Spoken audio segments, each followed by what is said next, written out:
నమస్తే కాశీ గారు. నమస్తే అంజీ. ఎలా ఉన్నారు సార్? లాక్‌డౌన్‌లో? లాక్‌డౌన్‌లోనా లాక్ అయిపోయి ఉన్నాను. ఆ!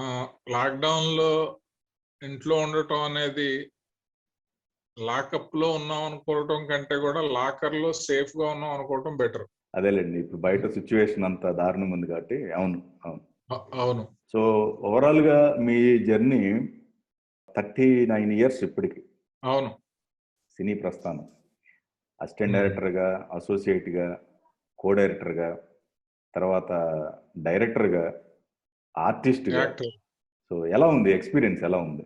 చాలా బాగుంది. ఓకే. ఎందుకంటే మనకిష్టమైన ప్లేస్‌లో కారణాలు ఏమైనా గానీ ఎక్కువసేపు ఉండటానికి ప్రయత్నం చేస్తాం.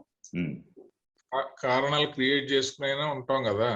రైట్. అలాగే ఇష్టమైన ఫీల్డ్‌లో ముందు అసిస్టెంట్ డైరెక్టర్‌గా, తర్వాత అసోసియేట్ డైరెక్టర్‌గా, కో డైరెక్టర్‌గా, నెక్స్ట్ డైరెక్టర్‌గా, తర్వాత యాక్టర్‌గా కూడా ఇదే ఫీల్డ్‌లో ఉండటం అనేది ఇంతకాలం ఉండటానికి ఒక అవకాశంగా కుదిరింది అంతే. కానీ డైరెక్టర్‌గా అవ్వటానికి ఆల్మోస్ట్ ఆ టైంలో అంటే కొంచెం అవకాశాలు తక్కువ అనుకోవచ్చా సార్? అంటే 19 ఇయర్స్ ఆల్మోస్ట్ పట్టినట్టుంది గదా! అంటే ఏది అసిస్టెంట్ డైరెక్టర్‌గా కావచ్చు, అసోసియేట్‌గా, కో డైరెక్టర్‌గా మీరు అంటే ఫస్ట్ డైరెక్షన్. అంటే మేము వెళ్ళిన రోజుల్లో మినిమమ్ 15 ఇయర్స్ లేకుండా అసలు ఎవరికి డైరెక్షన్ ఛాన్స్ వచ్చేది కాదు. ఓకే.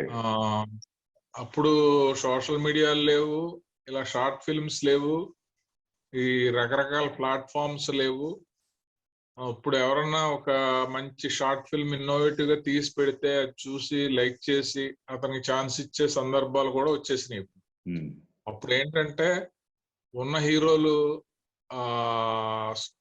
నాగేశ్వరరావు, రామారావు, కృష్ణ గారు, సోహన్ బాబు, చిరంజీవి గారు, ఇలాగా కొంతమంది హీరోలు ఉండేవాళ్ళు. ఈ యూత్ సబ్జెక్టులు కూడా వచ్చేవి కాదు.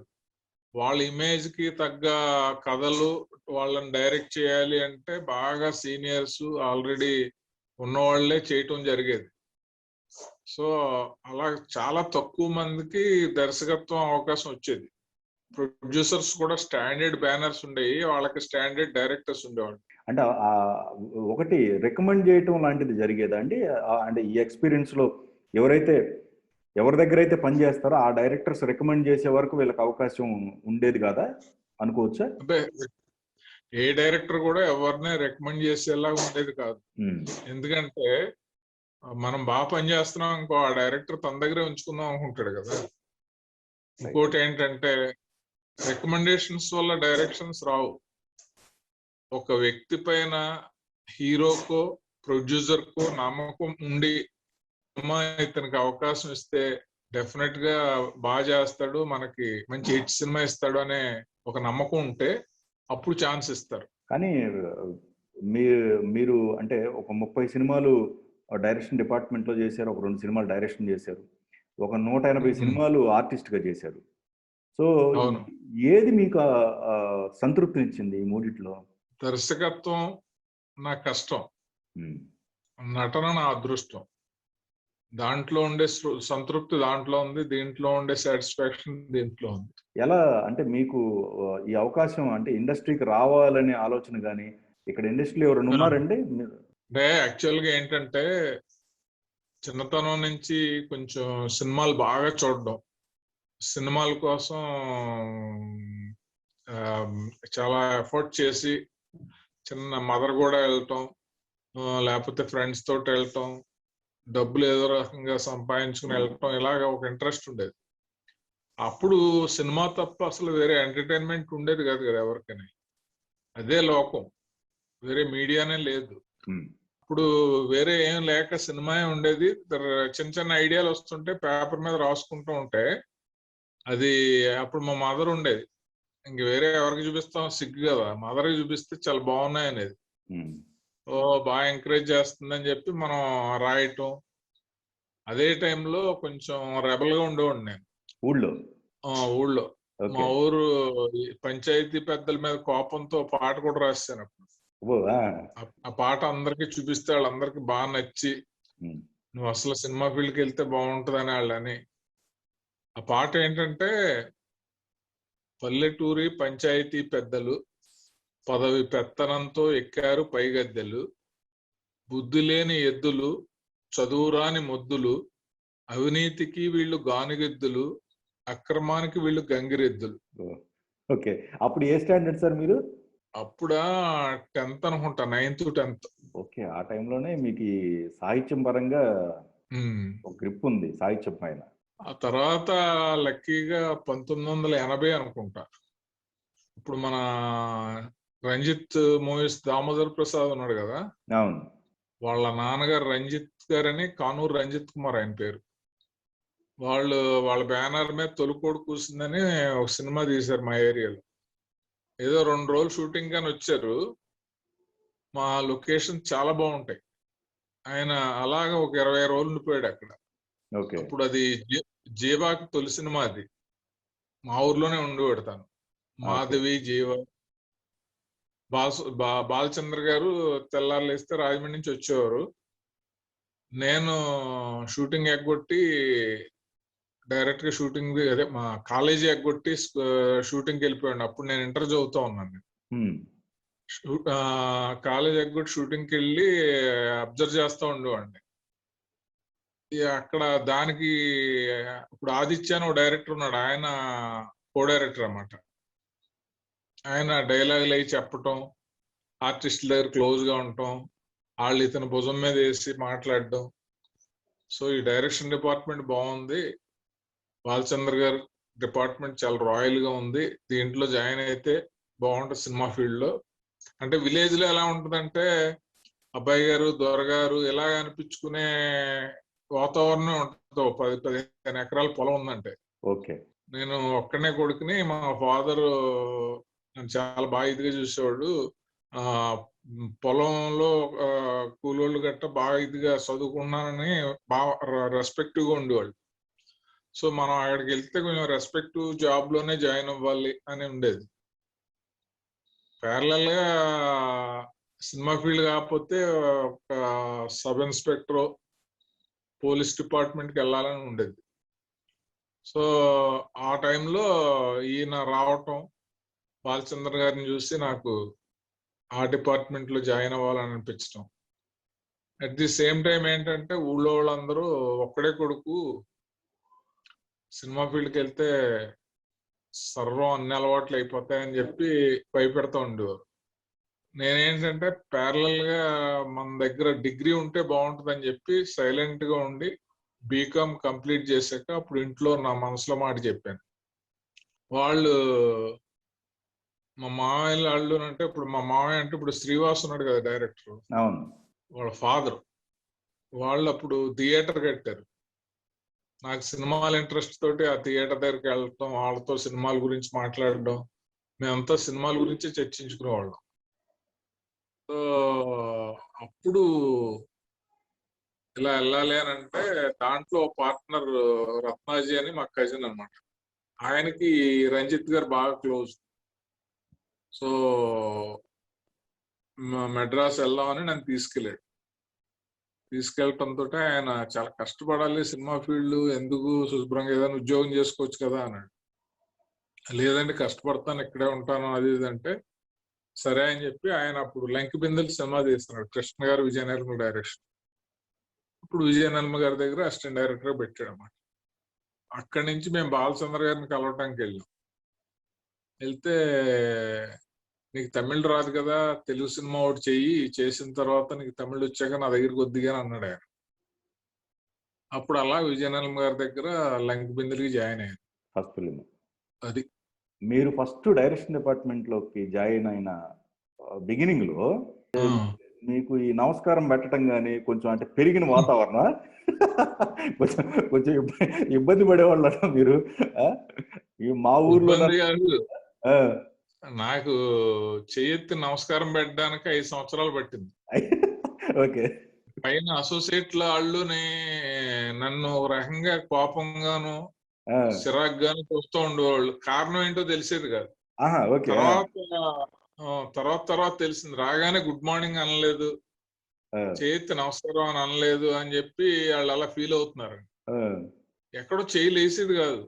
నమస్కారం పెట్టాలంటే చాలా ఒక డైరెక్టర్ లేకపోతే ఒక పెద్ద ఏజ్ ఉన్న వాళ్ళు అన్నట్టు ఉండేది. కానీ అప్రెంటిస్ కి ఆ రోజుల్లో ముందు అసోసియేట్ కి పెట్టాలి, కో డైరెక్టర్ కి పెట్టాలి, అందరికీ పెట్టాలి. ఓకే. ఎవరి దగ్గర కూర్చోకూడదు కుర్చీలో, నుంచునే ఉండాలి. అలాగా కాళ్ళు లాగుతున్నా కూడా ఒక రకమైన అది శిక్షణ లేకపోతే శాడిజం అర్థమయ్యేది కాదు. అలా చాలా బిగినింగ్ లో కొంచెం అంటే సినిమా ఫీల్డ్కి వెళ్ళి అందరూ డబ్బుల కోసం లేకపోతే ఫుడ్ లేక కష్టపడతారు చూడు. నేను ఎగ్జిస్టెన్స్ కోసం కష్టపడ్డాను. ఆ 5 years స్ట్రగుల్ అయితే బాగా ఇబ్బంది పడ్డారు. స్ట్రగుల్ అంటే డైరెక్టర్ తోటి ఇబ్బంది ఉండేది కాదు. ఈ కింద కో డైరెక్టర్ శేషు అని ఒక అతను ఉండేవాడు. అతనే నాకు ఇంచుమించు ఒక ఫస్ట్ 3 years తర్వాత మెల్లిగా నాకు అలవాటు అయింది. అతను నా మీద కోపంతో ఎలా చూపించేవాడు అంటే, షూటింగ్ లో సాంగ్ మార్కింగ్ ఉంటది కదా, మనం చెప్పమని అడిగితే ఎన్నట్టు 4-5 చోట్లకి వెళ్ళిపోయాడు. శేషు గారు నెంబర్ చెప్పండి, శేషు గారు నెంబర్ చెప్పండి. ఆ శేషు గారు అనేది 4-5 సార్లు అంటేనే కానీ అప్పుడు చెప్పేవాడు కాదు. ఇంకొక విషయం ఏంటంటే, కొంచెం గట్టిగా వేసుకోమ్మా 70 అనేవాడు. మనం 70 ఏమో అని 70 వేసి క్లాప్ ఇస్తుంటే, ఏమయ్య అర్థం లేదా 17 అని చెప్పాను అనేవాడు. అంటే టార్చర్ అన్నమాట. సో ఆ వ్యక్తి ఇప్పుడు లేట్ చనిపోయాడు. అతను ఒక స్టేజ్ లో కొట్టడానికి కూడా వెళ్ళిపోయాను నేను. ఇక్కడ మెడ్రాస్ విజయకృష్ణ థియేటర్ లో. అంటే ఇంకా ఊర్లో మనకుండే ఎమోషన్, ఆ కోపం అన్ని వచ్చేసి మీదకి వెళ్ళిపోయాను. ఇంకా అనుకున్నాను నేను, ఇంకా ఇతనితో గొడవ పెట్టుకున్నాను, ఇతని మీద సీరియస్ అయ్యాను, ఇంక మనం మానేసి ఊరు వెళ్ళిపోవటం అనుకున్నాను. లక్కీగా ఇప్పుడు మన విజయనగరం గారు అబ్బాయి పెద్ద నరేష్ ఉన్నాడు కదా, ఆయన మన సుధాకర్ అని, అదే కామెడీ సుధాకర్, ఒకప్పుడు హీరోగా చేశాడు. అవును. వాళ్ళిద్దరూ ఆ రోజు డబ్బింగ్ లో ఉన్నారన్నమాట. వాళ్ళకి కూడా ఇతనంటే కోపం. బయటకు వచ్చి నన్ను భలే ఇచ్చో జర్కు అది ఇది అని అంటుంటే నాకు తెలియని ఇది వచ్చింది అనమాట. అయితే ఆ తర్వాత మళ్ళీ నేను అంత సీరియస్ అయ్యాక ఇప్పుడు అతను మామూలు నార్మల్ అయిపోయి విపరీతంగా ఫ్రెండ్లీగా ఉండి చాలా ఇదిగా క్లోజ్ గా అయిపోయాడు. తర్వాత నేను ఇక్కడ సురేష్ ప్రొడక్షన్స్ రావటం, ఇక్కడ నేను బిజీగా ఉండటం, ఆ టైంలో అతను ఖాళీ అయిపోవటం, అంటే విజయనగరం గారి దగ్గర సినిమాలు లేక ఇక్కడ రావటం, ఫైనాన్షియల్ గా స్ట్రగుల్ అవటం. ఆ స్ట్రగుల్ అయినప్పుడు అతనికి నెర్వస్ ఉబ్బిపోయి చనిపోయాడు. చనిపోయిన న్యూస్ కూడా నాకే వచ్చింది ఫస్ట్ టైం. అతనికి ఇక్కడ ఎవరు లేరు. మన శివ ఉన్నాడు కదా, సొంటెం శివ, అతను రిలేటివ్ అతనికి. సో అతను వాళ్ళు కూడా ఎక్కడో ఉన్నారు. ఫస్ట్ నేనే వెళ్ళి ఆ బాడీని కూడా ఇవ్వటానికి ఎంతో కట్టాలంటే 300-400 కట్టాలంటే నిమ్స్ లో నేను కట్టి, ఈ లోపల శివ వచ్చి వాళ్ళకి బాడీ హ్యాండ్ ఓవర్ చేసి, అప్పుడు అనిపించింది నాకు, ఇలా ఉండేవాళ్ళం, ఇలా అయింది, కడకి అతనికి మనమే రుణం ఉన్నాం అని. తర్వాత అతను మెడ్రాస్ తీసుకెళ్ళిపోయారు. కానీ ఒక రకంగా అంటే మీరు ఆర్టిస్ట్ అవటానికి రఘుబాబు గారి సినిమా ముందు జయమ్మన్ గారు అనుకుంటా కదా, మీరు దాంట్లో యాక్ట్ చేసినట్టున్నారు. అదే ఫస్ట్. కానీ ఎవరికి తెలియదు అది.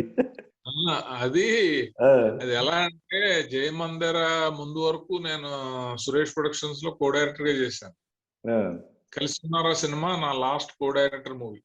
నెక్స్ట్ నేను డైరెక్షనే చేస్తాను, కో డైరెక్టర్ గా చేయనని భీష్మించుకుని కూర్చున్నాను అక్కడ. ఎందుకంటే అలాగా సీరియస్నెస్ మనం చూపిస్తేనే కానీ వాళ్ళు ఎవరు, లేకపోతే మళ్ళీ ఇంకో సినిమా పని చేయమంటారని చెప్పి. ఆ టైంలో జయమందర ప్లాన్ చేశారు. నేను మన ప్రొడ్యూసర్ సురేష్ బాబు గారు ఏం చేశారంటే, నీ స్క్రిప్ట్ కూడా డిస్కస్ చేసుకుందాము, నువ్వు మాతోటి వచ్చేయని చెప్పి తీసుకెళ్ళాడు. ఒక 9 countries 25 days, చాలా అదిరిపోయే ట్రిప్. మామూలు మనం పర్సనల్ గా వెళ్ళాలంటే దాంట్లో ఉన్న ఎవరు వెళ్ళలేరు అంత ట్రిప్ ని. ఓకే. సో ఆ ట్రిప్ లో డైరెక్టర్ ఎవరంటే మన ఎన్ శంకర్ గారు, అవును. పరుచూరు వెంకటేశ్వర గారు, నేను, ఆయన ఆ తీబోయే సీన్స్ డిస్కస్ చేయటం అలాగా జరిగింది. అక్కడికి వెళ్ళాక నాకు వేసిన బాంబు ఏంటంటే, సౌందర్య ఈ లక్కీ కోపంలో వస్తారు కదా ఆర్టిస్టులు అందరూని, అవును. అందరూ సినిమా యాక్టర్లు అయితే బాగోదు, న్యాచురల్ గా కూడా లాటరీ వచ్చిన ప్యాసింజర్స్ ఉంటే బాగుంటది అని చెప్పి నన్నుని ఆ మేకప్ మ్యాన్ రాగా ఉన్నాడు కదా వెంకటేష్ మేకప్ మ్యాన్, ఉమ్. ఆ వెంకటేష్ బాబు మేకప్ మ్యాన్ ని కూడా యాక్ట్ చేయించారు అన్నమాట. So okay. ఫస్ట్ హాఫ్ అంతా ప్రతి సీన్ లోనూ ఉంటాము, ఎక్కడో చిన్న అన్ఇంట్రెస్టెడ్ గా మొహం అలా తిప్పి వెనకుండి కనపడకుండా ఉండి అలా ఉంటాను నేను. ఒక రకంగా అదే ఫస్ట్ బీజియం అనుకోవచ్చు ఒక రకంగా మీది. అంటే క్యారెక్టర్ గా దాంట్లో అదే, సినిమాలో కనిపించడం అనేది ఏంటంటే ఫస్ట్ ప్రేమించుకున్న వరాల్లో అంజలా జవేరి గురించి వెంకటేష్ బాబు బస్ స్టాండ్ లో ఎత్తుతూ ఉంటాడు. ఉమ్. ఆ ఎతికే ప్రాసెస్ లో ఆ రోజు చాలా టెన్షన్ అయిపోయింది. అక్కడ షూటింగ్ జనం వచ్చేసి వెంటనే సీన్ తీసేసి వెళ్ళిపోవాలి అని అనే టైంలో అక్కడ ఎవరినో అడుగుతాడు, ఆడేదో చెప్తాడు, ఆడెవడో సరిగ్గా చేయట్లేదు. సురేష్ బాబు కాసే అతను పంపించేసి నువ్వు వెళ్ళు, నువ్వు చెయ్యి అన్నాడు. ఆ ఒక్క షాట్ చేశాను నేను, దాంట్లో ఉంటాను. ఓకే. ఓకే. అలాగే గణేష్ లో ఒక షాట్ లో నేను తిరుపతి స్వామి ఇద్దరు ఉంటాం. ఎక్కడ సార్ అది? ఒక పాటలో వెంకటేష్ బాబు బెగ్ చేస్తున్నట్టు మేమేమో అలా వెళ్తా డబ్బులు వేయటం. ఓకే. Montage montage. ఓకే. అలాగా ఫోర్స్డ్ గానే గానీ ఇదే కెరీర్ అవుద్దని నేను ఎక్స్పెక్ట్ చేయలేదు. ఆ వృత్తి అదే కదా, వృత్తి అదే, మారారు తప్ప అదే వృత్తిలో ఉన్నట్టు కింద లెక్కే. అంతే, ఫీల్డ్ లోనే ఉన్నారు. అదే అదే అంటే కెమెరా వెనకుండే వాళ్ళు ముందుకు వచ్చాం కదా, ముందుకు వచ్చారు. రైట్. అవును. అవును. ఈ ఫస్ట్ సినిమా సురేష్ బాబు గారు అంటే ఆ బ్యానర్ లో కంటిన్యూగా మీరు ఎక్కువ సినిమాలు చేయబట్టి సురేష్ బాబు గారు ఫస్ట్ అవకాశం ఇచ్చారు మీకు. కానీ మీరు చేసిన రెండు సినిమాలు 2 బ్యానర్లు పెద్దయ్యాయి. అటు సురేష్ ప్రొడక్షన్ కావచ్చు, ఉషాకిరణం మూవీస్, 2 మంచి బ్యానర్స్. అవును. కానీ 2 సినిమాలు మంచి బ్యానర్స్ లో మంచి సినిమాలు చేసిన తర్వాత ఎందుకు గ్యాప్ వచ్చిందండి? 4 years వరకు మీకు గ్యాప్ ఎందుకు వచ్చింది? అంటే నేను చేసిన 2 సినిమాలు లవ్ సబ్జెక్టులు, ఫ్యామిలీ సబ్జెక్టులు. ఓకే. తర్వాత అంతా మాస్ ట్రెండ్ వచ్చింది.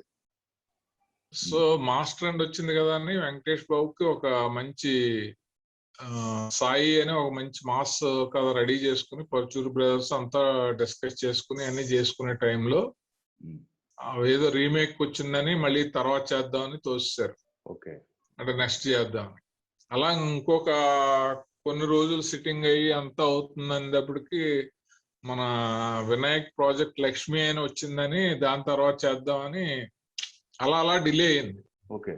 ఆ డిలే అయ్యే ప్రాసెస్ లో మనం అంటే ఇప్పుడు ఆ టైంలో లవ్ సబ్జెక్టులు, ఫ్యామిలీ సబ్జెక్టులు చేసిన వాళ్ళకి మాస్ సినిమా తీసే అవకాశం ఇవ్వాలి అంటే ప్రొడ్యూసర్ అయినా హీరో అయినా వీళ్ళు ఇంకా ప్రూవ్ చేసుకోలేదు కదా, వీళ్ళతో అలాంటి ప్రాజెక్టే బెటర్, అదే సేఫ్ గా ఉంటది అనే యాంగిల్ ఉంటది కదా. సో దానికేమో హీరో చాలా తక్కువ, ఓ తరుణను ఒక ఉదయ్ కిరణ్ తప్ప ఎవరు ఉండేవారు కదా. అప్పుడప్పుడే ఈ హ్యాపీ డేస్ హిట్ అయ్యాక దాంట్లో వరుణ్ సందేశ్ నాకు బాగా నచ్చి అతనితో చేద్దామని నేనే పర్సనల్ గా అడ్వాన్స్ ఇచ్చి అతనికి మనసే జారీ అనే ఒక మంచి కథ రాసుకుని దాంట్లో నాగేశ్వరరావు కృష్ణ గారు తాతలో ఇతను మనవడు, మంచి లవ్ స్టోరీ. ఆ స్క్రిప్ట్ తీసుకుని అన్నవరం వెళ్ళి పూజ చేసి అక్కడ దండం పెట్టుకుని ప్రదక్షిణలు చేస్తా ఉంటే కరెక్ట్ గా రవిబాబు ఫోన్ చేశాడు. ఫోన్ చేసి ఇలా వేషం వేయాలి అది ఇది అంటే, ఆల్రెడీ అక్కడ రమణ అని ఒక అతను నాకు ఈ ఏర్పాట్లు అన్ని చేసిన అతనికి ఇంట్రెస్ట్, సార్ ఈ సినిమా కానీ షూటింగ్ స్టార్ట్ అయితే నాకు చిన్న క్యారెక్టర్ ఇవ్వండి అది ఇది అని అడిగాడు.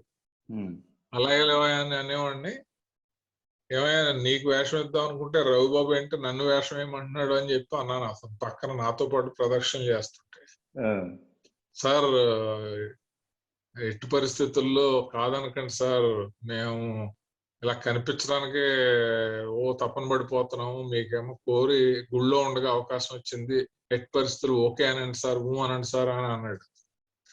సరే రవితో నేను హైదరాబాద్ వస్తాం కదా మాట్లాడదాంలే అన్నాను. దాని తర్వాత హైదరాబాద్ వచ్చాము. నేను ఫోన్ చేయలేదు, నాకు ఇంట్రెస్ట్ లేదు కదా. మళ్ళీ తనే ఫోన్ చేశాడు. ఫోన్ చేస్తే ఏంటి రవి నువ్వేంటి అంత సీరియస్గా ఉన్నావు అంటే, అవును సార్ ఆఫీస్కి రా అన్నాడు. ఆఫీస్కి వెళ్ళాను. వెళ్తే కథ చెప్పాడు. కథ మర్చిపోయింది. అదేంటంటే రెగ్యులర్ గా అయితే కొంచెం పెద్ద హీరోని ఎవరన్నా పెడితే ప్రకాష్ రాజ్ గారినో అడిగే క్యారెక్టర్ అది. దాంతో ఇంటికి వచ్చి ఆలోచనలో పడ్డాను. మా వాళ్ళందరూనేమో వద్దన్నారు, మా పిల్లలు కూడా.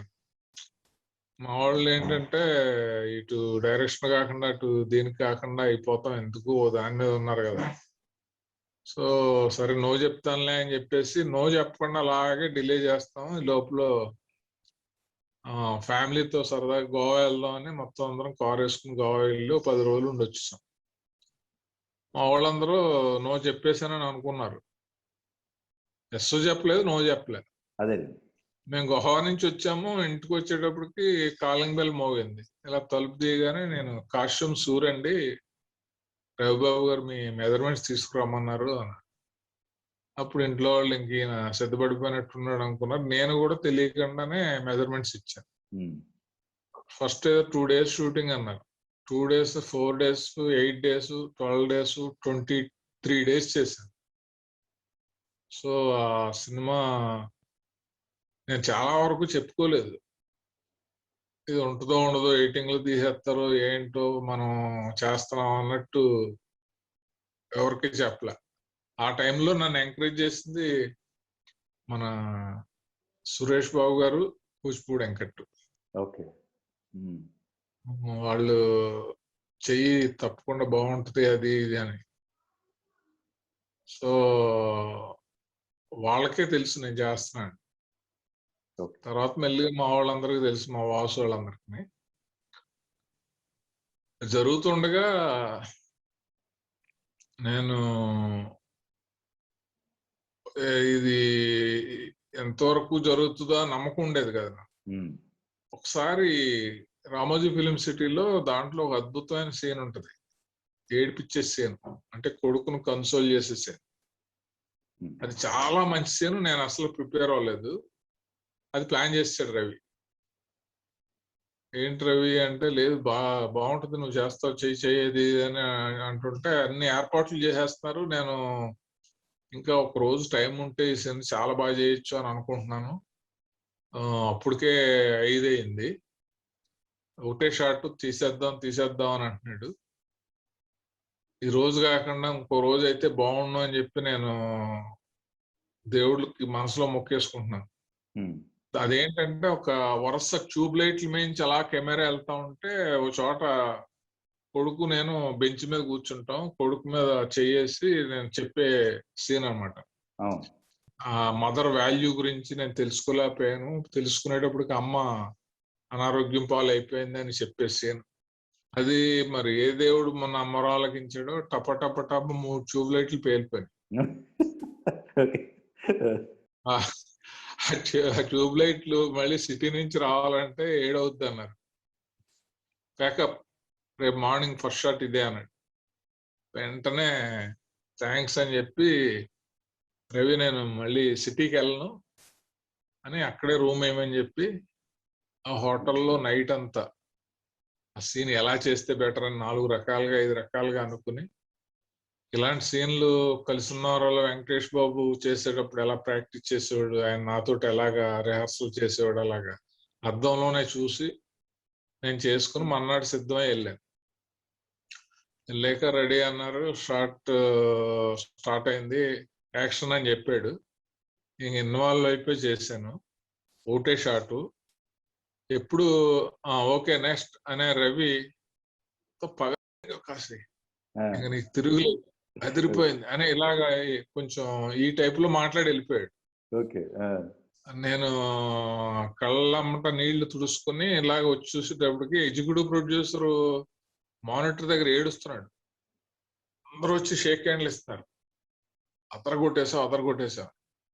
అప్పుడు కరెక్ట్ గా ఆ సీన్ అయ్యాక సాయంత్రం నుంచి చెప్పుకోవటం మొదలెట్టాను, నేను ఎలా క్యారెక్టర్ చేస్తున్నాను, పలానా దాంట్లో చేశాను. అది సినిమా డబ్బింగ్ అయిన తర్వాత అందరికి చాలా బాగా చేసావు అని చెప్పి విపరీతమైన పేరు వచ్చింది. సినిమా కూడా బాగా సక్సెస్ అయింది. అవును, అది దగ్గర ఇప్పుడు 180 సినిమాలు చేయటానికి కారణం అయింది. నచ్చావులేతో అందరికి నచ్చేసారు ఆ టైంలో. ఓకే, అయితే ఫస్ట్ సినిమా సార్ మీరు మన తరుణ్ కాకుండా వేరే వాళ్ళతో అప్రోచ్ అయ్యారు కదా హీరో, అప్పుడు తరుణ్ కాదు ఫస్ట్ సినిమాకి మీరు? సురేష్ ప్రొడక్షన్స్ లోనా? అప్రోచ్ ఎవరినే అవ్వలేదు, అంటే మన ఇతను నయ్యాం, వడ్డే నవీన్ నయ్యాం. నవీన్ వాళ్ళ ఇంటికి వెళ్ళాం, నేను సురేష్ బాబు మాట్లాడాము. కరెక్ట్ గా మళ్ళీ మేము చేద్దాం అనుకునే టైంలో అతనికి ఈ సినిమాలు వరుసగా 2 ఫ్లాప్లు వచ్చింది. మళ్ళీ సురేష్ బాబు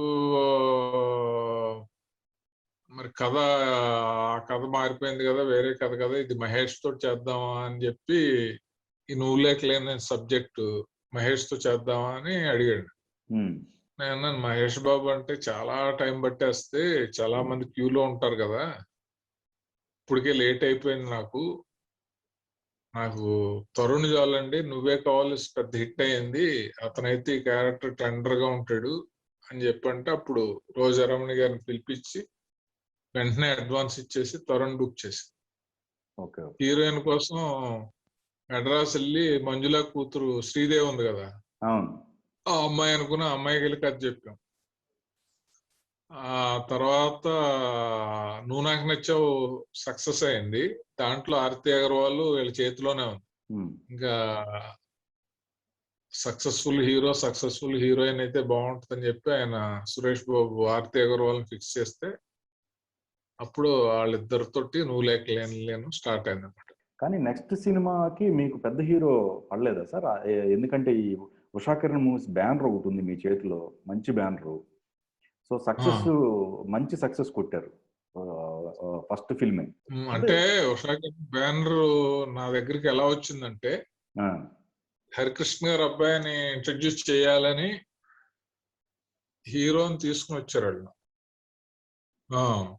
ఆ మధ్యలో నాకు నాగార్జున గారితో అన్నపూర్ణ వాళ్ళ సినిమా ఒకటి సిట్టింగ్ జరుగుతుంది, ఇంకొక కొత్త బ్యానర్ ప్రభాస్ తోటి సిట్టింగ్ జరుగుతుంది. సో ఆ కొత్త బ్యానర్ కి ప్రామిస్ చేసి చేద్దాం అనుకునే టైంలో సురేష్ కృష్ణ భాష హిట్ అయింది కదా అప్పుడు, ఆయన డైరెక్షన్ చేసే అవకాశం వచ్చిందని రాఘవేంద్ర అని ఆ సినిమాకి ప్రభాస్ వెళ్ళిపోయాడు. తర్వాత ఆ ప్రొడ్యూసర్స్ ఇంకా ఎఫర్ట్ చేయలేకపోయారు, సో వాళ్ళు అలాగా డ్రాప్ అయిపోయారు. ఇక్కడ నాగార్జున గారిది ఏమైందంటే మన్మధుడు తర్వాత చేద్దాం అన్నారు. అది అయ్యేటప్పుడు చాలా గ్యాప్ వచ్చేస్తుంది అనుకునే టైంలో ఉషాకిరణ్ వాళ్ళు అడిగితే అప్పుడు చేసాం అనమాట. యాక్చువల్ గా ప్రభాస్ తోటి మేము అనుకున్న సబ్జెక్ట్ గజ అని, యాజ్ ఇట్ ఈజ్ గోపిచంద్ తో వచ్చింది యజ్ఞం, అదే లైన్, చాలా పవర్ఫుల్ లైన్. అదైతే మాస్ యాంగిల్లోకి ఎంటర్ అయిపోతుంది. తర్వాత అంటే హరికృష్ణ గారి సపోర్ట్ ఎలా ఉందండి మీకు? హరికృష్ణ గారు చాలా బాగుంది. కళ్యాణ్ రామ్ అసలు డైరెక్టర్స్ హీరో కదా, ఏం చెప్తే అదే. కాకపోతే అక్కడ జరిగిన నేను తర్వాత రియలైజ్ అయింది ఏంటంటే, ఎన్టీఆర్ ఫ్యామిలీ, హరికృష్ణ గారు సన్ను, మాస్ కదా, ఫస్ట్ టైము మొయ్యలేడా ఇలాంటి ఆలోచించకుండా మాస్కి వెళ్ళిపోతే ఇంకొంచెం బెటర్ రిజల్ట్ వచ్చినేమో అని అనుకున్నాను. తర్వాత కూడా అతని తోటి మాస్ తీశారు, అతను ఒక్కడే వరకు కూడా కొంచెం సరైన హిట్ పడలేదు తనకి. కానీ అంటే ఎవరన్నా సలహా ఇచ్చారండి, అంటే ఇట్లానే మాస్ వెళ్దాం అంటే మీరు ఒప్పుకోలేదా? సబ్జెక్ట్ ఇలానే తీసుకెళ్దామని మీరు అనుకున్నారా? లేకపోతే అంటే మాస్ అదే కదా చేద్దాం అనుకున్నాం, ఏది మన ప్రభాస్ అనుకున్న గజ చేద్దాం అనుకున్నాం. ఓకే వాళ్ళు ఏంటంటే మా కంపెనీలో అడ్వాన్స్ తీసుకుని మా దగ్గర చేశారు కదా, అది మనం వేరే వాళ్ళు చేద్దాం అన్నారు. ఓకే. అంటే ఇంకా అది అలా రాసిపెట్టి ఉంది అంతే. అప్పుడు మళ్ళీ తొలి చూపులోనే అని ఒక లవ్ స్టోరీ తయారు చేసి దాన్ని చేయాల్సి వచ్చింది. ఓకే. అంటే ఇదంతా ఏంటంటే మన ఫేట్ దేనికి వెళ్ళాలని ఉందో దానికి డ్రైవ్ చేయడానికి జరుగుతూ ఉంటాయి. రైట్. నేను రెండో సినిమా కూడా కొంచెం బాగానే ఆడి ఇంకో అలా సినిమా చేసుకుంటా ఏదో అలా జరుగుతూ ఉందనుకో, నేను యాక్టర్ అవ్వను కదా. ఓకే. నా ఫేట్ యాక్టర్ అవ్వాలని ఉంది. అదేలేండి. యాక్టర్ అవ్వాలంటే ఎప్పుడవుతాను నేను ఫుల్ గా ఖాళీ అయిపోయి ఏదో ఒకటి చేయాలి, ఇండస్ట్రీలోనే ఉండాలి అని ఒక డెసిషన్ తీసుకోవాల్సిన సిచ్యువేషన్ నా చుట్టూ ఉన్నప్పుడే అవుతాను కదా. ఎగ్జాక్ట్లీ. సో అలాంటిది ఫామ్ అయిందనేమో అనుకుంటూ ఉంటాను నేను. ఎందుకంటే అట్టర్ ఫ్లాప్లు ఇచ్చిన వాళ్ళు కూడా తర్వాత కంటిన్యూ అయ్యి చాలా మంది చేశారు సినిమాలు. బట్ మనం 2 సూపర్ డూపర్ హిట్ ఇచ్చి తర్వాత 2 పెద్ద బ్యానర్లు సినిమాలు చేసి కారణాలు ఇలాగా డ్రైవ్ చేయటానికి ఇలా వచ్చినాయా అని అనిపించింది. కానీ ఎంటైర్ క్యారెక్టర్స్ లో సార్ ఈ 180 సినిమాలు తీసుకుంటే ఫాదర్ గా ఎక్కువ క్యారెక్టర్స్ చేశారు. అవును. తర్వాత ఈ కొంచెం కామికల్ రోల్స్ మిస్టర్ పర్ఫెక్ట్ లో కొంచెం కామికల్ గా ఉంటది క్యారెక్టరైజేషన్ మీది. అండ్ విలన్ తర్వాత ఇది అదేంటది బిందాస్ లో కూడా కామికల్ గానే ఉంటుంది. Right right. అవి కొంచెం తక్కువ. అవును. కానీ ఫస్ట్ టైం ఒకటే ఫస్ట్ అండ్ లాస్ట్ అనుకోవచ్చు సార్. ఒకటి చేసినట్టున్నారు. శ్రీవాస్ గారి సినిమాలోనేనా విలన్ క్యారెక్టర్ ఒకటి చేశారు. విలన్ షేడ్స్ ఉంటాయి కంప్లీట్. శ్రీవాస్ గారు Paruchuru Murali. Sorry sir, correct. అది చాలా మంచి బ్యూటిఫుల్ క్యారెక్టర్, అదిరిపోయింది, చాలా బాగుంటుంది. నన్ను చూసి చాలా మంది ఇంక ఈ సినిమా తర్వాత నీకు రావుగోపాలరావు గారి లాగా డిఫరెంట్ ఇమేజ్ వస్తుంది అని అంతా చాలా అన్నారు. చాలా హోప్స్ పెట్టుకున్నాం ఆ క్యారెక్టర్ మీద.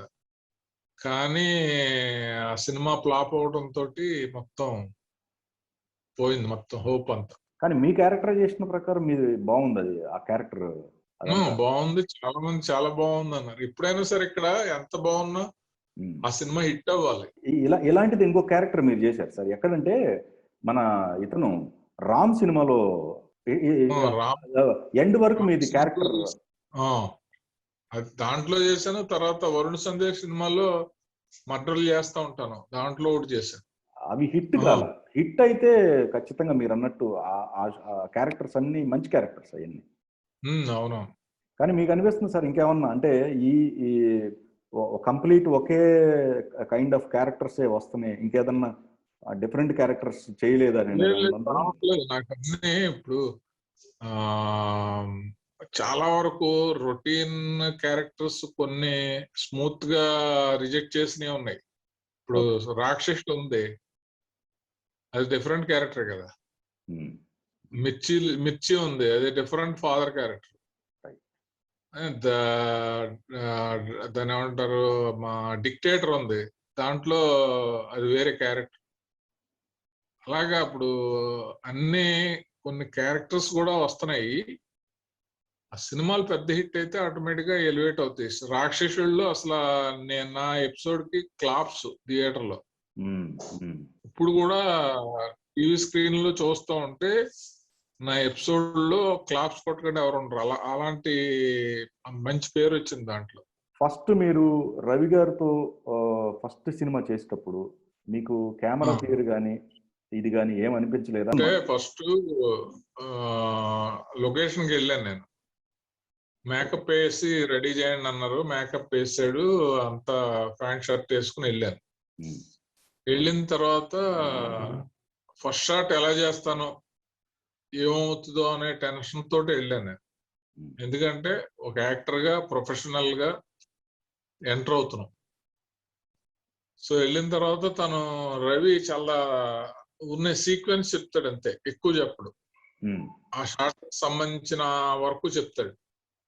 కాసి నీ వైఫ్ నొప్పులు వస్తున్నాయి, నువ్వు హాస్పిటల్ తీసుకెళ్తున్నావు, ఇది షాట్ అని బయట వీధిలో కెమెరా పెట్టాడు, ఓ లాంగ్ ట్రాలీ.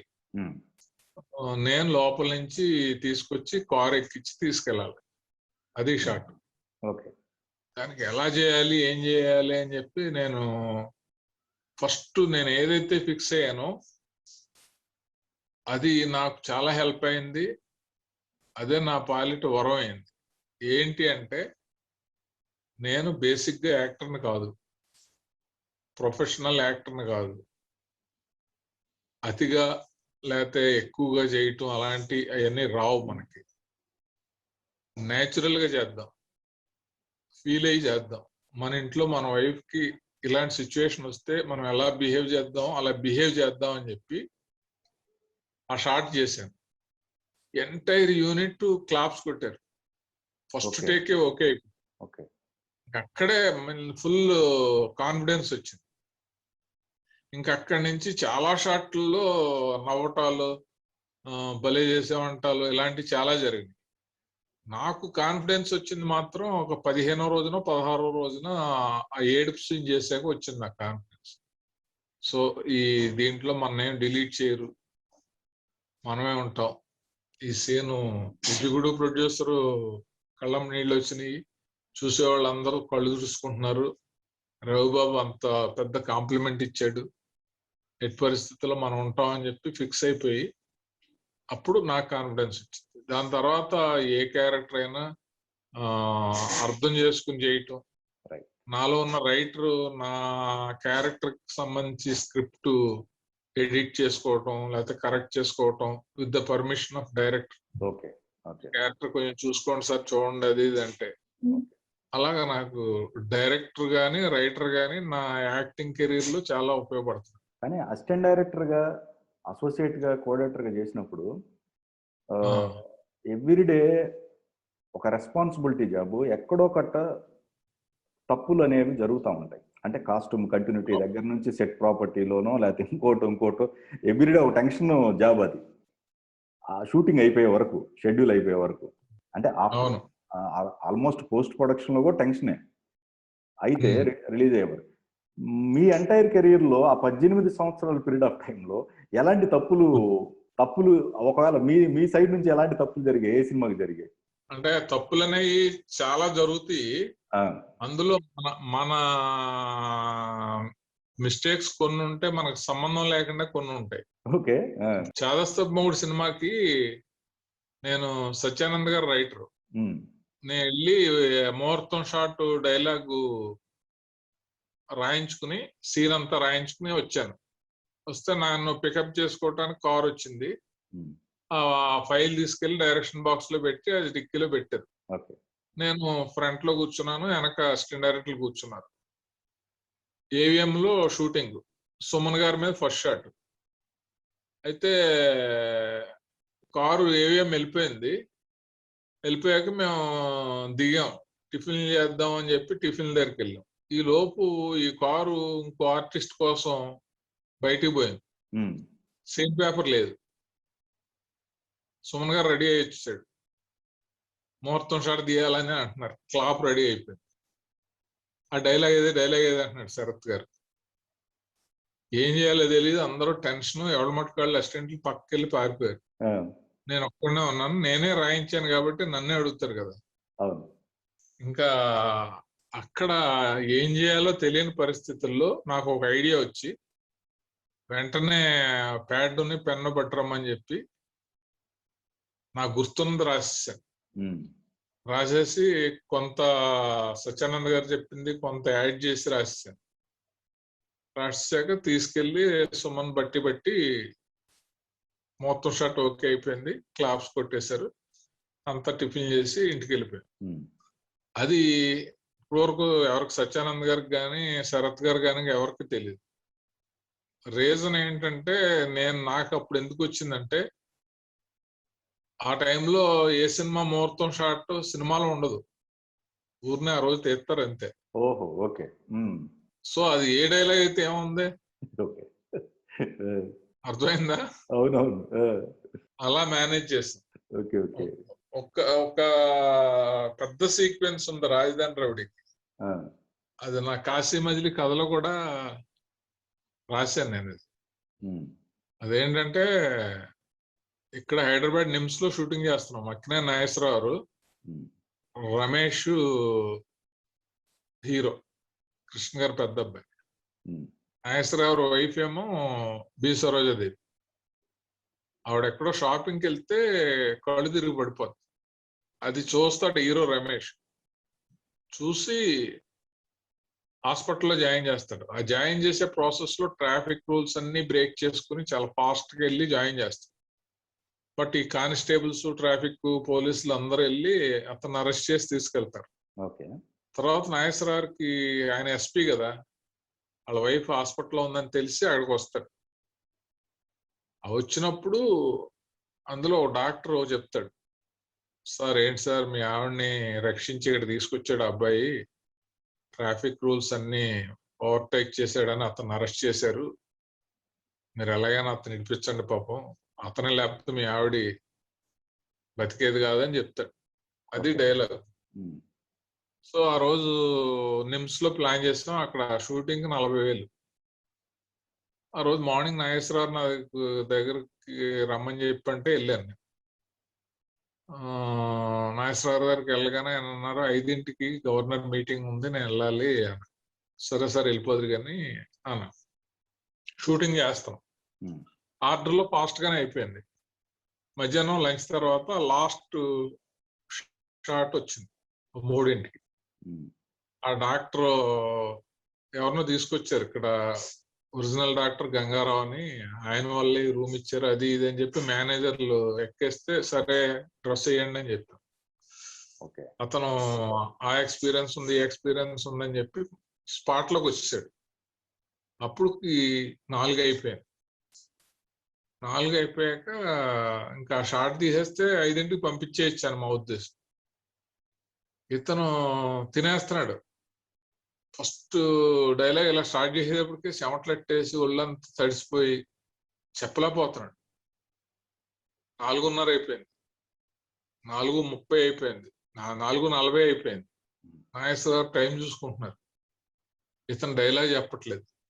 శరత్ గారు వచ్చి తిడుతున్నాడు, ఆర్టిస్టుల్ని చూసుకునేయాలి, ఇలాంటి డైలాగులు ఇలాంటి టెన్షన్లో ఎలాగా, ఇప్పుడు 5ంటికి ఆయన వెళ్ళిపోయాడంటే ఒక షాట్ కోసం మళ్ళీ రేపు ₹1,00,000 అవుద్ది, ప్రొడ్యూసర్ ఎవరు చెప్తారు అది ఇది అని ఆయన సిగరెట్ల మీద సిగరెట్లు కాల్చేస్తారు.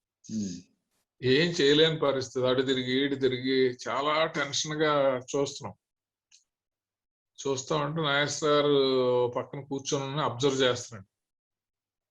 ఆయన ఎట్టి పరిస్థితుల్లో వెళ్ళిపోవాలి 5 o'clock. కరెక్ట్ గా 4:45కి నాకు ఒక ఐడియా వచ్చి శరత్ గారికి చెప్పాను. ఇంకా టెన్షన్ లో సరే ఏదో ఒకటి చెయ్యి అన్నాడు. అంటే వెళ్ళి ఆ dialogue as it is B Saroja Dev గారికి చెప్పేసి లాస్ట్ లో ఆవిడ అన్కాన్షియస్ లో ఉంది కదా, ఈ డైలాగ్ ఆవిడకి ఎలా తెలుస్తుంది దానికి లింక్ గానే అని డాక్టర్ గారు చెప్పారు. నేను రోడ్డు మీద వస్తా ఉంటే తూలిపోయాను, అప్పుడు ఒక అబ్బాయి వచ్చి నన్ను బైక్ ఎక్కించుకుని ట్రాఫిక్ రూల్స్ అన్ని పాటించకుండా స్పీడ్ గా వచ్చాడు, హాస్పిటల్లో చేర్చాడు. అతను అలా చేర్చకపోతే నేను బతికుండేదాన్ని కాదు, అతను అరెస్ట్ చేశారంట పోలీసులు, డాక్టర్ గారు చెప్పారు అని యాడ్ చేసి ఆవిడతో చెప్పించాం. కరెక్ట్ గా 4:55 ఓకే అయిపోయింది short. Doctor dialogue just shift చేసాం అనమాట ఆవిడకి. ఐడియా రావటం అనేది అదృష్టం. దాంతో అందరూ సేఫ్ అయ్యాము. నాగేశ్వరరావు బాగానే మేనేజ్ చేసావు అన్నాడు ఆయన. చాలా కాంప్లిమెంట్ అసలు ఇప్పటికీ గుర్తుంటుంది నాకు. అట్లా విజయ నిర్మల గారి దగ్గర ఏమున్నాయి సార్ ఎక్స్పీరియన్స్ అట్లాంటివి?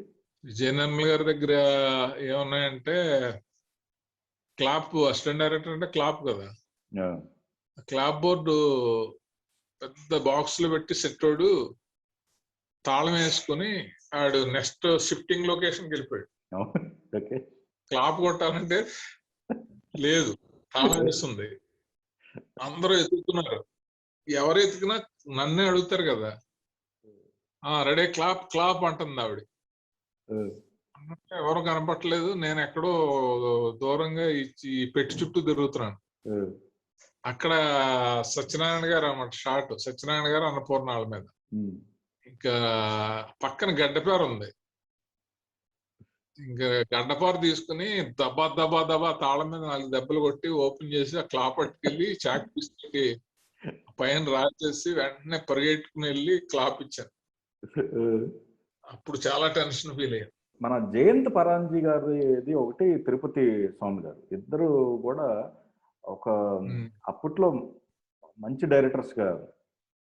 తిరుపతి స్వామి గారు తీసిన తక్కువ సినిమాలు అయినా కానీ మంచి సినిమాలు తీశారు తిరుపతి స్వామి గారు.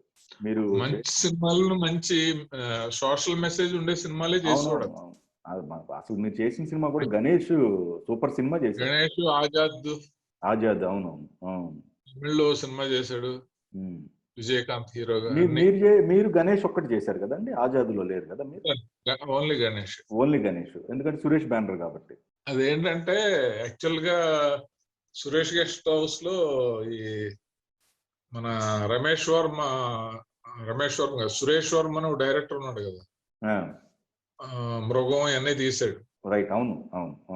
అతను డైరెక్టర్ గా గణేష్ సిట్టింగ్స్ జరుగుతున్నాయి. యాక్చువల్ గా ఒరిజినల్ గణేష్ సిట్టింగ్స్ అయ్యాయి. ఓకే. ఆ కథ జరుగుతుండగా తిరుపతి స్వామి వచ్చి ఈ కథ చెప్పాడు హాస్పిటల్ మీద. ఆ హీరో పేరు గణేష్ అని. ఓకే. అప్పుడు సురేష్ బాబు గారు ఏం చేశారంటే, మీ ఇద్దరిలో కాంపిటీషన్, ఎవరి కథ బాగా వస్తే అదే ముందు స్టార్ట్ చేస్తాను. తమిళ వాళ్ళు కొంచెం స్పీడ్ గా ఉంటారు కదా, అలాగే తిరుపతి స్వామి స్టార్ట్ అయింది. అక్కడ ఎక్స్పీరియన్స్ ఏంటంటే, తిరుపతి స్వామి మామూలుగా అంటే మేము తిరుపతి అనే వాళ్ళం. అతను నన్ను అప్పుడు నేను డైరెక్టర్ అవ్వాల్సినోడే, ఏదో ఆ మధ్యలో వాళ్ళు వచ్చారని వాళ్ళకి ముందు ఇచ్చారు. కాశీ సార్ అంటూ ఉండేవాడు. రోజు అతను ఏంటంటే షూటింగ్ అయ్యాక 7:30కి సిట్టింగ్ పెట్టేవాడు, రేపు సీన్ ఏంటని పెట్టి ఇలా ఉంటది అని ఒకటి చెప్పేవాడు. చెప్పి మనం ఎలా చేద్దాం, మీరు ఎలా చేస్తారని అక్కడ ఉన్న వాళ్ళు అందరిని అడిగాడు. అప్పుడు 2, 3 అయ్యేది. 3 అయ్యాక లేచిపోయాక ఫస్ట్ అతను ఏం చెప్పాడు అదే చేసేవాడు. అలా 2-3 రోజులు జరిగింది. 3వ రోజున సార్ సిట్టింగ్ ఇవాళ రావాలి మీరు అన్నాడు. నేను రాను, వెళ్ళి సురేష్ బాబు చెప్పుకో అన్నాడు. అదేంటంటే అర్థం పద్ధం ఉండాలి, ఏమనుకుంటున్నావు, తెల్లారేట్లు 5:30కి లేచి వెళ్తున్నాము, మళ్ళీ ఇక్కడికి వచ్చాక 7:30, 8కి మొదలెట్టి 12 దాకా అందరితోటి వాగిస్తావు, నువ్వేమన్నావు అదే చేయమంటావు, ఎందుకు సిట్టింగ్స్, నేను రానని చెప్పాను. బట్ ఏంటంటే డెడికేషను, ఏదో చేయాలనే తపను, ఇవన్నీ చాలా విపరీతమైన బాగా ఉన్న డైరెక్టర్. అతనితో నేను ఒకటే చెప్పేవాడిని, ఇప్పుడు వెంకటేష్ బాబు సినిమా అద్భుతంగా చేస్తే చాలా బాగుంటది, నీ కెరీర్ బాగుంటుంది, నీకు 10 సినిమాలు వస్తాయనే తపన నీకు ఉంటుంది. సెట్ లో ఉన్న, యూనిట్ లో ఉన్న ప్రతి మెంబరు అలాగే ఉండాలని తపన పడేవాడు. ఎందుకు ఉంటది మిగతా వాళ్ళకి? సెట్ బాయ్కి ఎందుకు ఉంటది? సినిమా ఆడితే అంటే ఆడపోతే ఆడికి. ప్రొడక్షన్ బాయ్కి ఎందుకు ఉంటది? లైట్ మ్యాన్ కి ఎందుకు ఉంటది? ఒక డైరెక్షన్ డిపార్ట్మెంట్ వరకు ఉంటది. సినిమా ఆడితే పేరు వస్తే, నెక్స్ట్ ఛాన్స్ వస్తే, లేకపోతే ఇంకోటి వస్తే అని ఎక్కువ చెప్తా ఉంటే తర్వాత అర్థం చేసుకున్నాడు అతను. దాన్ని ఏమంటారంటే ఎంతూయాస్టిక్ అంటారు చూడు, ఆ కుతూహలం అనేది విపరీతంగా ఉండేది. చాలా ఇష్టం, నేనన్నా కూడా చాలా ఇష్టం. తర్వాత బాగా ఫ్రెండ్స్, తర్వాత ఆ సినిమాలు చేయకపోయినా కూడా ఇక్కడికి వస్తే కలిసేవాళ్ళం. మెడ్రాస్ వెళ్తే వాళ్ళ ఇంటికి వెళ్ళాం, అక్కడ భోజనం చేసాం. వాళ్ళ అమ్మ నాన్న కూడా బాగా తెలుసు. తర్వాత మీరు ఇంకొక మంచి డైరెక్టర్ ఎవరంటే జయంత్ పరాంజీ గారు, జయంత్ సి పరాంజీ గారు. ఆయన సినిమా కూడా మంచి సినిమా, ప్రేమించుకున్నారా? అవునవును, ట్రెండ్ సెట్టింగ్ కదా. యాక్షన్ సినిమాకి ఫస్ట్ సినిమా అదే కదా. అవును. జయంత్ గారి దగ్గర ఎంత సుఖంగా ఉంటదంటే అసలు లైఫ్ లాంగ్ ఆయన దగ్గర పనిచేస్తే చాలు అన్నట్టు ఉంటది. అంత బాగా చూసుకుంటాడు. అసలు టెన్షన్ ఉండదు. ఆయన పడ్డు ఎవరికి పెట్టడు, ఎప్పుడు నవ్వుతూ ఉంటాడు ఆయన. ఆ సినిమాకి అప్పుడు ఫస్ట్ ఆదిత్య వచ్చాడు, ఆ సినిమాకి కలిసి చేసాం మేము కో డైరెక్టర్, ఆదిత్య అసోసియేట్, తర్వాత ఇంకా చంద్రమహేష్, వీళ్ళందరూ, మార్తాండ శంకర్, వీళ్ళందరూ కూడా అందరూ డైరెక్టర్లు అయిపోయారు. చాలా బాగుండేది ఆయన దగ్గర. ఆ కానీ సినిమా చాలా ఇష్టపడి చేసాము. స్క్రిప్ట్ సైడ్ కూడా చాలా బాగా చేసాము. ఆయన కూడా విపరీతంగా లైక్ చేసి నెక్స్ట్ ఆయనతో కంటిన్యూ చేసామన్నాడు. బావగారు బాగున్నారు ఆ సినిమాకి రమ్మని. నాకు రెమ్యునరేషన్ కూడా చాలా ఎక్కువ, అప్పుడు 3 lakhs దాకా ఇస్తామని చెప్పి ఆఫర్ చేశారు. కానీ నాకు డైరెక్షన్ ఛాన్స్ మిస్ అయిపోద్దని చెప్పి వెళ్ళలేదు నేను. ఓకే. దాని తర్వాత గణేష్ కలిసి ఉన్నారు ఇక్కడే చేశాను. హీరోల్లో చూసుకున్నట్లయితే కొంచెం బాలకృష్ణ గారికి దగ్గరగా ఉన్నట్టు అనిపిస్తుందా మీరు? అంటే ఆయన అంటే ఇష్టం. ఆహా. బేసిక్ గా ఎన్టీఆర్ ఫ్యాన్. ఓకే. తర్వాత బిగినింగ్ లో 84లో అంటే ఫస్ట్ కృష్ణ గారు నా హీరో. మొదటి 2 సినిమాలు. మూడో సినిమా నరేష్ గారు. దాని తర్వాత వరుసగా బాలకృష్ణ గారితో చేశాను. ఆయన చాలా బాగా చూసుకునేవాడు. నేనన్నా ఇష్టమే, ఆయనన్నా ఇష్టమే. చాలా బాగుండేది ఆయనతో. అంటే ఎంతవరకు ఉండాలో అంతవరకు ఉండేవాళ్ళు నేను ఆయనతోటి. అంటే మన లిమిట్స్ మెయింటైన్ చేస్తే ఆయనతో ఎప్పుడు బాగుంటుంది. ఓకే. నేను వెరీ బిగినింగ్ నుంచి కదా 85 అంటే అప్పటికి రామారావు సీఎం కొడుకుగా ఉండి అలా మొన్న డిక్టేటర్ వరకు కూడా. ఎప్పుడో ఒక సందర్భంలో మీరు నాతో ఒక మాట చెప్పిన గుర్తు, అంటే యాక్టింగ్ సైడ్ ఉండటం మంచిది అంటారా డైరెక్షన్ అని ఏదో మీరు అడగట్టే ఆయన యాక్టింగ్ వైపే ఉండండి అని చెప్పడం ఏదో. అంటే షూటింగ్ లో ఇలాగా బాగానే చేస్తున్నాడు, చాలా సినిమాలు చేస్తున్నాడు, అది ఇది అంటే నువ్వు చెయ్యి, నటుడవటం అనేది పూర్వజన్మ సుకృతము. డైరెక్షన్ ఏముంది, ఎప్పుడైనా చేయొచ్చు, ఎవరైనా చేయొచ్చు. యాక్టర్ అవ్వాలంటే అవ్వలేము, నువ్వు మాత్రం వదిలిపెట్టుకు మళ్ళీని అని చెప్పి అన్నాడు ఆయన. ఎప్పుడంటే దాసరి గారు పరమవీర చక్ర అని ఒక సినిమా వచ్చింది కదా, దాంట్లో కలిసి చేసాం. అప్పుడు కో ఆర్టిస్టులు ఎలా ఉంటారు సార్ మీతో? మొత్తం మెయిల్ అండ్ ఫీమేల్ కి సంబంధించిన కో ఆర్టిస్టులు అందరూ బాగానే ఉంటారు. ఎందుకంటే నేను కో డైరెక్టర్ గా వాళ్ళందరితో పనిచేశాను కదా. ఇంకోటి, నేనేదో యాక్టర్ అయిపోదాం, ఎవరికో కాంపిటీషన్ అయిపోదాం అన్నట్టు రాలేదు. By god base, god screen ప్లేలో వచ్చాను. నా రూట్ నాదే, నా స్టైల్ నాదే. అందువల్ల ఎవరితో నాకు ఇబ్బంది లేదు, అందరితో బాగానే ఉంటాను. బేసిక్ గా క్యారెక్టర్ ఆర్టిస్టులతో చాలా బాగుంటాను. నాతో ప్రకాష్ రాజ్ గారు బాగానే ఉంటాడు, రావు రమేష్ గారు బాగానే ఉంటాడు, నాగినేడి గారు బాగానే ఉంటాడు, మిగతా అందరూ ఇంచుమించు బెనర్జీ గాని అందరూ. మురళీమోహన్ గారు ఆయన సీనియర్, ఆయన బ్రహ్మాండంగా ఉంటాడు నాతోటి. సంపత్, వీళ్ళందరూ నా 100 పిక్చర్స్ అయిన సందర్భంగా నాకు సన్మానం చేసేటప్పుడు వాళ్ళు మాట్లాడారు. అది మన యూట్యూబ్ లో ఉంటది, సెలబ్రిటీస్ విష్ అని. చాలా పాజిటివ్ గా మాట్లాడారు. రాజేంద్ర ప్రసాద్ గారు, జగపత్ బాబు గారు, వీళ్ళందరితో వర్క్ చేశాను కదా. ఈగోస్ ఏముండవు. బేసిక్ గా నాకు లేదు కాబట్టి వాళ్ళతోటి నేను బాగానే ఉంటాను. కానీ గాసిప్ ప్రతి ఒక్కళ్ళ లైఫ్ ని టచ్ చేస్తూ ఉంటుంది. కానీ మీ లైఫ్ లో కూడా ఒక గాసిప్ ఆ టైంలో కాశీ విశ్వనాథ్ గారు, ఇంకొక ఆయన కాశీ విశ్వనాథ్ గారికి మీకు ఫోన్లు రావటం. అంటే అప్పుడు నేను మన సత్యానంద్ గారు శంకర్పల్లి దగ్గర ఓ ప్లేస్ కి వెళ్ళాం. కరెక్ట్ గా 6 or 7 అవుతుంది. అయితే నాకు ఫోన్ వచ్చింది, ఈటీవీలో నీ ఫోటో పెట్టారు, నువ్వు చనిపోయావని అన్నారు. షాక్ అయ్యాను నేను. ఏంటంటే ఆ కాశీ విశ్వనాథ్ ట్రైన్ లో వెళ్తే హార్ట్ అటాక్ వచ్చి చనిపోయాడు. ఆయన రైటర్ కదా సార్? ఆయన రైటర్ తర్వాత కొంచెం యాక్షన్ కూడా చేసాడు ఆయన కొన్ని సినిమాలు. ఓకే. అది టక్కనే ఈ కుర్రాళ్ళు కదా ఇప్పుడు అందరూనే, కాశీ విశ్వనాథ్ గారు అనగానే యూట్యూబ్ లో కొడితే నా ఫొటోస్ వచ్చేస్తాయి. కరెక్ట్. వెంటనే డౌన్లోడ్ చేసి, అంటే ఆయన అప్పుడు అంత కాంటెంపరీ కాదు కాబట్టి ఆయన ఎవరికి ఐడియాలో లేరు.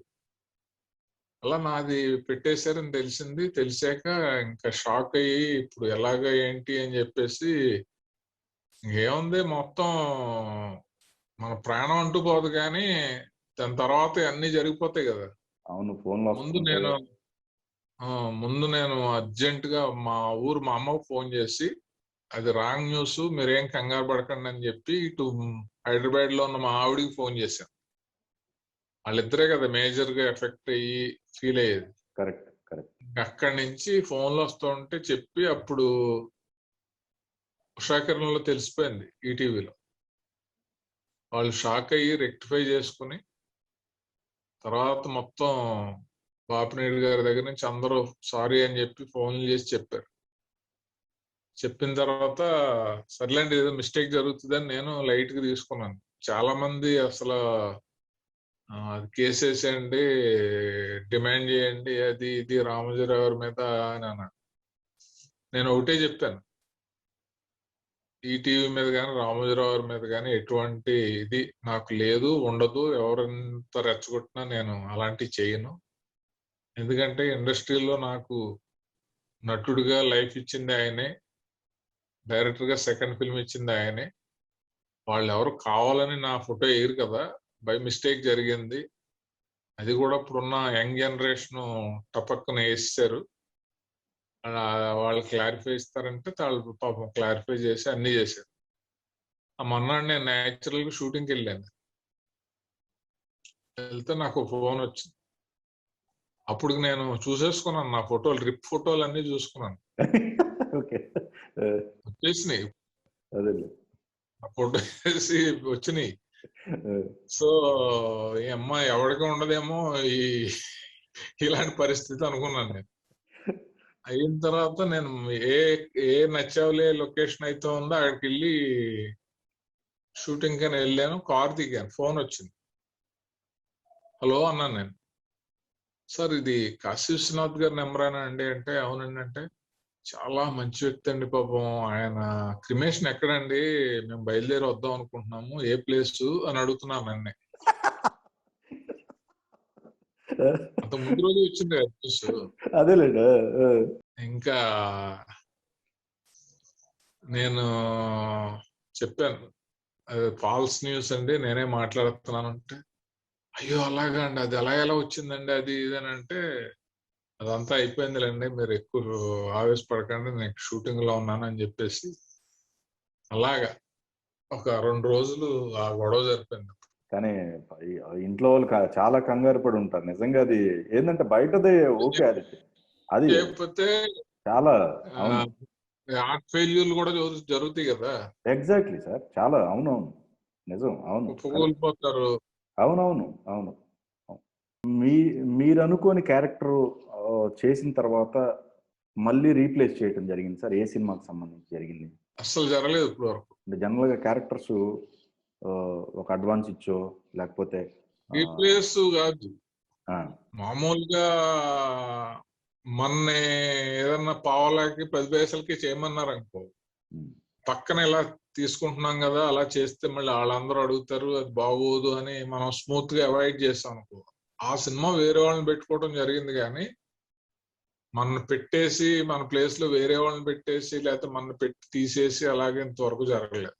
ఓకే, ఏ సినిమాలో జరగలేదు అలా. ఎందుకంటే నేను నాతో మాట్లాడితే 2 నేను చేయలేకపోయిందేమో స్మూత్ గా చెప్తాను, అవతల వాళ్ళకి మాక్సిమం కోఆపరేట్ చేస్తాం. ఇప్పుడు వాళ్ళు 4 ఆప్షన్స్ పెడితే ఆ 4 ఆప్షన్స్ లో నేనే బెటర్ ఆప్షన్ లా ఉంటది. అది ఫైనాన్షియల్ గా అవ్వచ్చు, కోఆపరేషన్ యాంగిల్ లో అవ్వచ్చు, క్యారెక్టర్ పరంగా అవ్వచ్చు. ఎందుకంటే డైరెక్షన్ డిపార్ట్మెంట్ అందరూ మనోళ్లే కదా. నువ్వు అసోసియేట్ గా పనిచేస్తున్నావు అనుకో, ఒక 2 ఉంటే 2లో నువ్వు నాకే ఛాన్స్ ఇవ్వటానికి, ఇంపార్టెన్స్ ఇవ్వటానికి చూస్తావు కదా, అలా అన్నమాట. సినిమా వాతావరణం మీకు ఏ అలవాట్లు నేర్పలేదండి? అది నేర్పడానికి సినిమా వాతావరణం ఎప్పుడు ప్రయత్నిస్తుంది. వాతావరణం అవును.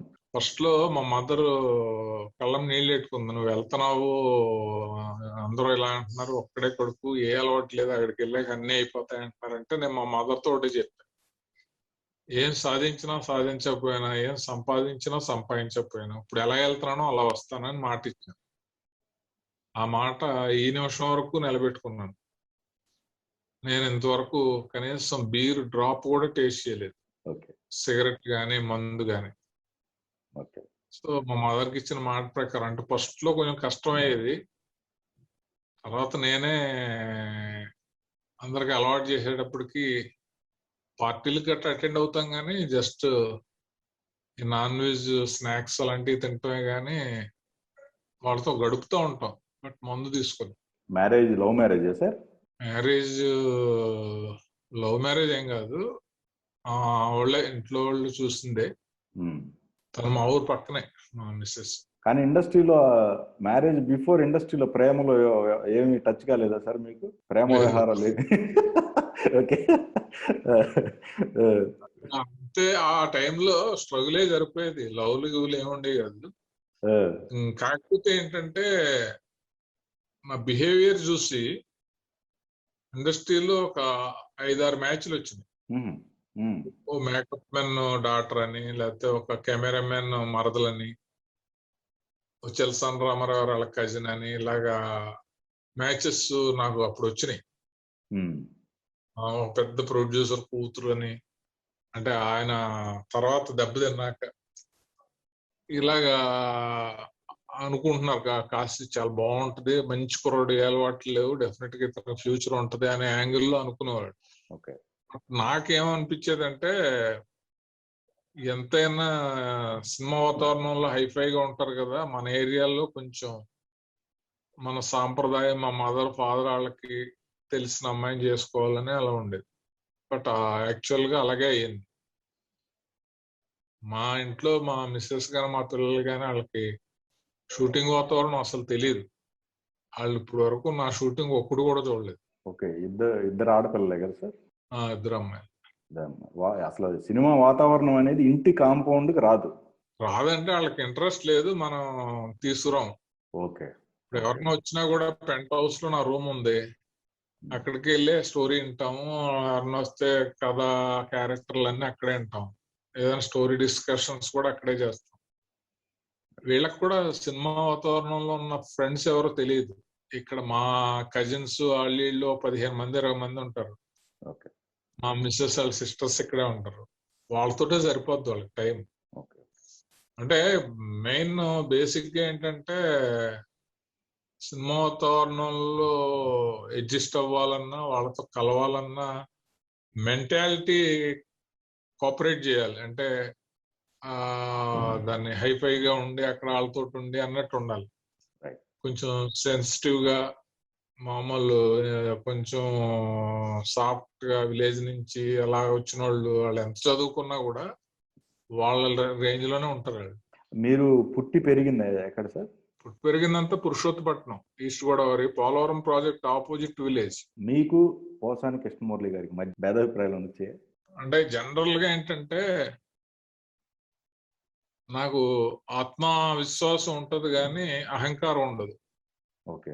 బట్ నా బాడీ లాంగ్వేజ్, లేకపోతే నేను వెళ్ళి అదే చూడు నమస్కారం పెట్టడానికి 5 ఏళ్ళు పట్టింది. ఎవరిని వెళ్ళి అడగకపోవటం, లేకపోతే అందరూ వెళ్ళి ఎక్కువ అడగటం, వాటి వల్ల కొంచెం ఫస్ట్ లో అనుకునేవారు నా గురించి. ఇది తెలియని వాళ్ళు, తెలిసిన వాళ్ళు విపరీతంగా లైక్ చేస్తారు, తెలియని వాళ్ళు కొంచెం అతనికి కొంచెం అహంకారం ఏమో అన్నట్టు అనుకునేవారంట. అది తెలిసేది. వన్స్ డైరెక్టర్స్ యూనియన్ లోకి వచ్చాక అదంతా పోయింది. ఇప్పుడు మన పోసాని మురళి రైటర్ గా ఉన్నప్పుడు అతను రాసిన కథ నేను కరెక్ట్ గా లేదు, చాలా హోల్స్ ఉన్నాయి అని చెప్పినందువల్ల కథ మార్చేసి వేరే పరుచూరి బ్రదర్స్ ని పెట్టారు అని ఒక మురళికి ఎవరో రాంగ్ పంపించారు. అది అతను నమ్మి చాలా అంత క్రితం చాలా ఫ్రెండ్ నాకు అతను పరుచూరుల దగ్గర ఎన్కౌంటర్ చేసేటప్పుడు పక్కన ప్యారలల్ గా మేము శరత్ గారు మామాశ్రీ చేసేవాళ్ళం, కాసన్న అనేవాడు, మురళి అనే ఇలాగే ఉండేవాళ్ళు. అతను అంత క్లోజ్ గా ఉన్న నేను ఎలాగా చెప్పాను అని నమ్మాడు అంటే ఒక సంవత్సరం 2 సంవత్సరాలు కొంచెం ఆ ఫీలింగ్ ఉండేది. అంటే హార్ట్ఫుల్ గా మాట్లాడలేకపోయాడు. యాక్టర్ అయ్యాక ఒకసారి క్లియర్ చేశాను. చేశాక అప్పటి నుంచి అతను బ్రహ్మాండంగా ఉంటాడు ఇప్పుడు మనతోటి. ఓకే. నేను ఒకటే చెప్పాను, ఎవ్వరు వీలైతే సాయం చేయడం తప్ప ఎవరికి అన్యాయం చేయడం కానీ ఎవరిని చెడగొట్టడం కానీ నా నేచర్ కాదు అది. నాకు తెలిసిన ఎవరిని అడిగినా చెప్తారు. నిన్ను చెడగొడితే నాకేమో వస్తుందా, అది నాకు రాదు కదా. అలా వచ్చి నాకు వచ్చేస్తుందని చేసే నేచర్ కూడా కాదు నాకు. ఎప్పుడైనా సరే అపార్థాలు అనేవి మన ప్రమేయం లేకుండా కూడా వస్తాయి. అవును. బట్ దేవుడు మనకి అవకాశం ఇస్తాడు అపార్థం తొలగించుకోవటానికి. నిజంగా మనం దాంట్లో మన తప్పు లేకపోతే అది నేను నమ్ముతాను. ఇప్పుడు నేను నిన్ను అపార్థం చేసుకున్నాను అనుకో, ఎవడో క్రియేట్ చేశాడు, నీ మీద లేనిపోని చెప్పాడు. బట్ దేవుడు నీకు ఒక అవకాశం ఇస్తాడు, ఎందుకంటే నువ్వు నిజంగా అనలేదు, నీ తప్పు ఏం లేదు. అది ఎలాగోలా క్రియేట్ చేస్తాడు ఆ సందర్భం. అప్పుడు నేను రియలైజ్ అవుతాను, ఎవడైతే ఫిట్టింగ్ పెట్టాడో వాడికి డబల్ రివర్స్ లో కొడుద్ది. అది వెరీ న్యాచురల్ అన్నమాట. అదే ఇప్పుడు మెగా కాంపౌండ్ లో మిగిలిన హీరోలు అందరితో చేశారు కానీ చిరంజీవి గారితో చేయలేకపోయారు మీరు. అవును, అంటే రాలేదు ఇంకా అవకాశం. మీ సైడ్ బహుశా మెహర్ రమేష్ గారు ఇస్తాడు, ఆయన సినిమాల్లో అవకాశం ఇస్తే చేస్తాం. ఎంటైర్ మీ కెరియర్ మొత్తం మీద చూసుకుంటే అత్యంత బాధాకరమైన సందర్భం ఏంటండి? అత్యంత బాధాకరమైన సందర్భం అంటే ఫస్ట్ నన్ను ఇండస్ట్రీకి తీసుకెళ్ళిన ఆయన చనిపోయినప్పుడు చాలా బాధపడ్డాను. తర్వాత ఇంకా మనకు సంబంధించిన ఎవరు చనిపోయినా, ఒక మంచి యాక్టర్ చనిపోయినా, మంచి డైరెక్టర్ చనిపోయినా, మన బంధువుల్లో ఎవరు చనిపోయినా అదంతా బాధాకరమైన విషయం. ఎందుకంటే పెళ్లిళ్ళకి వెళ్ళనో తెలియదు కానీ నేను కష్టాల్లో ఉన్నప్పుడు డెత్లు అలాంటి వాటికి ప్రతి దానికి మిస్ అవ్వకుండా వెళ్తాను. వెళ్ళి నా వంతు నేను అక్కడ ఉండటం, మన ప్రజెన్స్, ఏదైనా అవసరం అయితే పట్టుకోవటం. ఒకసారి బెనర్జీ గారు వాళ్ళ ఫాదర్ పోయారు, అక్కడికి వెళ్ళాము. చాలా హార్డ్ టైంలో, ఇంకా అందరికి తెలియలేదు అప్పుడు, ఎవరు లేరు, నేను కూడా పట్టుకున్నాను. నలుగురు పట్టుకోవాలి కాబట్టి. కెరీర్ పరంగా కానీ లేకపోతే ఆర్థిక పరమైన సమస్యలతో కానీ లేదా ఆకలి సమస్యలతో కానీ బాధపడడం అనేది నా లైఫ్ లో ఎప్పుడు లేదు. భగవంతుడు అలాంటి సందర్భం క్రియేట్ చేయలేదు. బట్ ఎవరినన్నా హర్ట్ చేస్తే బాధపడతాను నేను, ఎవరన్నా మనకి దూరం అయితే బాధపడతాను. ఇలాంటి సీక్వెన్స్ మన ప్రమేయం లేకుండా మన అపార్థం చేసుకున్నా బాధపడతాం. ఎప్పుడు అవకాశం వస్తే అది క్లియర్ చేసి వాళ్ళతో పాజిటివ్ గా ఉందామని. కలిసి ఉన్నవారు సినిమా యాక్చువల్ గా అది మీరు డైరెక్షన్ చేయాల్సిన సినిమానా? ఉదయ్ శంకర్ గారికి ఇచ్చింది లేకపోతే? లేదు. యాక్చువల్ గా ఏంటంటే ఉదయ్ శంకర్ ఒక కథ చెప్పడానికి వచ్చాడు. వచ్చి సురేష్ బాబు వాళ్ళకి చెప్పాడు. చెప్పిన తర్వాత ఓకే అవ్వలేదు. అవ్వకపోతే నేను మెడ్రాస్ లో ఉన్నప్పుడు అతను నాకు ఒక లైన్ చెప్పాడు, అది బాగుంది, అది ఎందుకు చెప్పలేదు అని చెప్పి మళ్ళీ సురేష్ బాబు చెప్పించాను. ఆ లైనే కలిసి ఉన్నవరా. యాక్చువల్ గా ఏంటంటే దాంట్లో హీరో చనిపోతాడు చివరిలో. సో అందుకని అతను చెప్పలేదు, వెంకటేష్ బాబు పెద్ద హీరోలు చేయరు కదా అని. సో అది చెప్పిన తర్వాత చనిపోకుండా చేద్దాం అని చెప్పి ఎండ్ మార్చి వెంకటేష్ బాబుకి కలిసి ఉన్నారా చేసాం. ఫైనల్ గా ఎంటైర్ మీ కెరీర్ లో మీరు తెలుసుకున్న నీతి ఏంటండి? నీతి ఏం లేదు, నీతిగా ఉండాలనేది తెలుసుకున్నాను. అంటే ఈ లైఫ్ ఎవరు ఎంత ఎర్న్ చేసినా, ఎవరు ఏ స్టేజ్కి వెళ్ళినా ఒక ఫిక్స్డ్ లైఫ్ కదా. దీంట్లో భగవంతుడు కోట్లున్నా తీసుకెళ్లే టైంకి తీసుకెళ్ళిపోతాడు, ఏమి లేకపోయినా తీసుకెళ్ళిపోతాడు. కాబట్టి మనకున్న పరిధిలో సమాజానికి ఏదైనా హెల్ప్ చేస్తూ, మన చుట్టుపక్కల హెల్ప్ చేస్తూ, మనం ఎవరిని హామ్ చేయకుండా మనం ఎంత హ్యాపీగా గడిపేసాం అనేది లైఫ్. ఎప్పుడో ఇంకో జన్మ ఉంటది, లేకపోతే ఎప్పుడో ఏదో చేస్తాం అనేది అసలు ఏది కరెక్ట్ కాదని నా feeling. Thank you so much sir. Okay, thank you.